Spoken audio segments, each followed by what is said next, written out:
It is a beautiful Sunday here in Baltimore.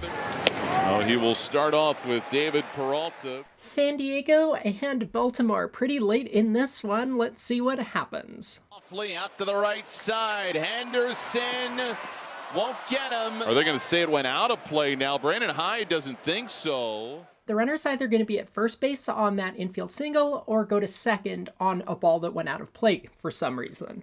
Like it hit the netting in front and stayed in front to me. Now, wait a minute. This is a reviewable play is what it looks like. Ground rules for this park just updated this summer. Ball hits the netting, stays on the track. That ball is live and in play. Or... The call on the field is that the ball is lodged. Baltimore is challenging. Wait, let's watch the lip sync, okay?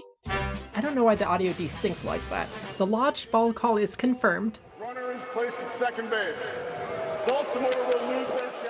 Good old reviewable stadium boundary lodged ball. We actually have to jump to San Diego's feet to get the camera angle that's definitive here. So it's lodged, and then there it is. He pulls it out.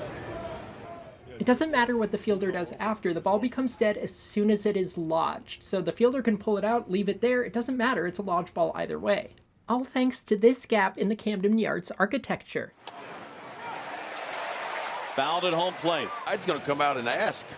Unlike lodged ball, however, fair foul on the infield is not a reviewable play. Let's see. Does it hit him or... No, it didn't hit him. If it rolls and it's on top of home plate, it's a fair ball. Hyde's going to be frustrated. Remember, the entirety of home plate is in fair territory. Can't challenge this one, lost the challenge on the other one. That is a fair ball. Brendan Hyde was right. Shallow left. That'll fall in somehow. And just like that, San Diego loads the bases in a 3-run game. Profar grounds one up the middle. Henderson will touch second, fire to first. No. There was some interference there with the runner, and they're going to say he is out. And just like that, Baltimore wins the game. But wait, here's Mike Schilt. It came out of his glove. Run will score. But an out of Tyler Wade at second base. Two things. Run won't score if this is the call. Third out. Two, Schilt's challenging because this is reviewable. Cheers are too loud to hear Porter say that San Diego's challenging the call. The Orioles are starting to come out of the dugout here.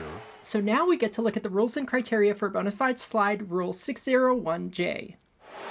Let's take a look at it right here. Henderson collects the ball, steps. So there's your second out right there. Now he's trying to clear a path. The 4 criteria are 1. Begin slide prior to the base. 2. Able attempts to reach the base. 3. Able attempts to remain on the base. 4. Slides within reach of the base without changing pathway to initiate contact with a fielder. Oh, that's a horrible call if that's the call. That is absolutely horrible. He went in clean. Watch. He's going in. Let's look at our 4 criteria. I might have said it differently, but I think I reached the same conclusion. The slide was prior to the base. He reached the base. I'm going to come back to number 3, but number 4, he did not change his path to initiate contact. Fielding at second base. Foot is down. Sure, he makes contact right there. So yes, contact can happen with this rule, and it can be legal. I think this is a great example of a legal slide with contact. Let's talk about number 3. Watch Wade. Notice the runner goes beyond the base. What happened to criteria 3? Able and attempt to remain on the base? Answer: when there is contact with a defender that is legal, getting knocked off balance, you get some grace to go through the base. In other words, it's not the slide that caused him to overslide, it's the contact with the defense that was legal that caused it. Big difference, and that's why this play gets overturned. Review. The call on the field is overturned. There is no violation. And for Hyde, who's not fared well with replay, what's reviewable, etc., it's too much. Even though arguing reviews are ejectable, that's exactly what Hyde's about to do. There's just nothing you can do in this spot. It's a helpless feeling if you're Brandon Hyde, and he's going to be thrown out of the game. You'll notice Hyde yelled at Wolf. He already argued that non-reviewable foul ball call.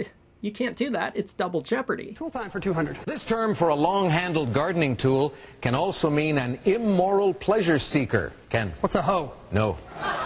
Anyway, hi, sorry. This ejection is for arguing after a replay review and referencing a prior call, which violates the 3 Ps. Which one? Prolonged. Not that it mattered anyway. And I understand the frustration from Brandon Hyde. Out to second base. Westberg's got it. On the first. Orioles win it. Who says baseball isn't romantic?